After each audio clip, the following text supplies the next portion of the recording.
Let's go to New York. Transportation officials are giving an update on yesterday's deadly train derailment. Let's listen in live. Well, good afternoon, everyone. Today, the two event recorders that the NTSB secured last night were transported to Washington, D.C., and a preliminary readout was accomplished. The preliminary information, and let me emphasize this is preliminary information, from the event recorders shows that the train was traveling at approximately 82 miles per hour as it went into a 30-mile-an-hour curve. That speed, again, was 82 miles an hour at the entrance to a 30-mile-an-hour curve. Approximately 6 seconds before the rear engine of the train came to a stop, the throttle was reduced to idle. Approximately 5 seconds before the rear engine came to a stop, the brake pressure dropped from 120 psi to 0, resulting in full application of the brakes. At this point in the investigation, we don't know what the initiating event was for either the throttle going to idle or the brake pressure dropping to 0.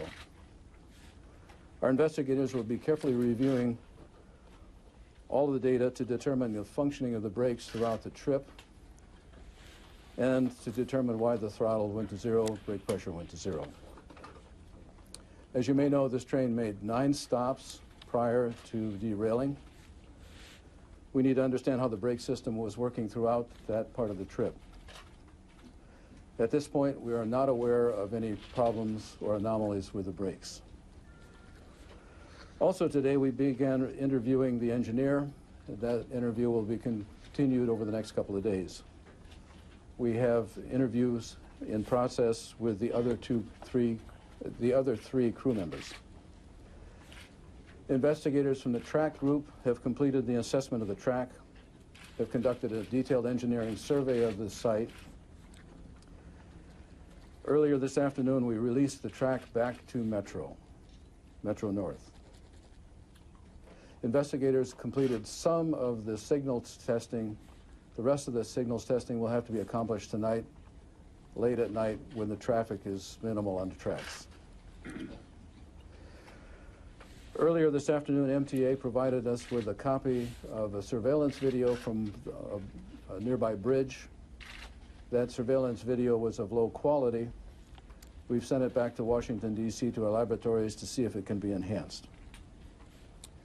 The engineer's cell phone has been recovered, as is part of our routine process, and the forensic evaluation of that cell phone will be provided to the NTSB. Finally, all 7 cars and the locomotive have been re-railed, and our team has conducted the preliminary assessment of 5 of those cars and the locomotive. The 2 remaining cars are in the process of being inspected at this point. As soon as that's completed, all of the cars and the locomotive will be moved to a secure facility for further examination and evaluation in the next few days. Our investigators will continue their on-scene work tomorrow, including interviews, inspections, and documentation gathering. With that, I'd be willing to take a few questions. Just to be clear, was this human error or was this faulty braking system that led to this derailment? So the question is, was this human error or faulty equipment? And the answer is, at this point in time, we can't tell. At this point in time, the data is preliminary, but we can say, here's what happened. We know speeds and positions and power settings and brake application. We don't know whether the brakes went to 0 pressure because of a valve change or because of the train breakup. That will be determined, of course, as the investigation continues. But what does it tell you so far? I mean, when you tell us that the throttle was released to idle at 6 seconds, at 5 seconds, the brake pressure dropped to 0. I mean, in layman's terms, what does that tell us, or what does that tell you? That says 6 seconds before the engine came to a stop, but when it came to a stop, it had derailed. It had laid over partly on its side. 6 seconds to coming to a stop, the throttle had been at some power setting. So it was only 6 seconds before everything came to a stop that the throttle went to idle. So this was late in the game. Very late in the game. And at 82 miles an hour, that train was going too fast even for the zone leading up to that curve. The zone leading up to the curve was a 70-mile-an-hour zone. And yes, it was in excess of that. So speed. I guess the question is, why then was the train going so fast? That's the question we need to answer. At this point, as I said, this is preliminary data. This is raw data off of the event recorders. So it tells us what happened, doesn't tell us why it happened. Can you tell us what the locomotive engineer has told you so far? I can't do that.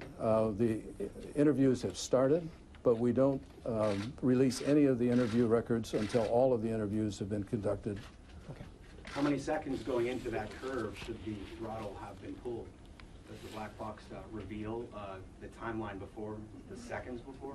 The black box provides quite a bit of data. We will be looking at that data to understand how the train was being managed, how it was accelerating coming up into that curve. But at this point in time, again, this is very early data, basically raw data right off the recorders. 6 seconds before that train stops, the engine stops where it skids. Do you know approximately where that location of that train is 6 seconds before it stops? Where's the locomotive? The locomotive, and you've probably seen the pictures as much as I have, was basically just nearly inside the train. So it was not very far through the turn. Well, how far would it have traveled in 6 seconds at that speed? I guess what I'm asking is it the throttle come off about the place where it comes off the rails? The locomotive. That would be close together. But Excuse me? that would be close together, but I don't, without analyzing it, it's hard to say exactly what that sequence was. Mr. Moreno, we'll take one more question. Are they toxicology tests done on the driver? There were drug and alcohol testing that has been completed, but the results have not been made available to us yet. What does he say? What does he say? Yes, Could you just explain what the brake pressure going to 0 means for the average reader? Yes. brake pressure, And the time of that again, please. Yeah. the brake pressure went to 0 5 seconds prior to the stop, to the complete stop of the locomotive. The brakes are held off by pressure. So at 120 psi, the brakes are held off. When the pressure diminishes, particularly when it goes to 0, full braking application happens. Do you think that application occurred before the train derailed or after the train derailed? Don't know that at this point. So are For you the saying, mechanics of this, could you explain to us how it works when the engine's at the back and the engineer might be at, I guess, at the front of the train? How does he operate the train? Okay, last question. Okay. How does he operate the train in a pusher configuration? Yeah. The engineer is in the cab car up front. Okay. And are there lines that run back, or how does it work? There's controls that run back to the locomotive because all the motive power is at the locomotive. Thank you. Okay, just to be clear on this.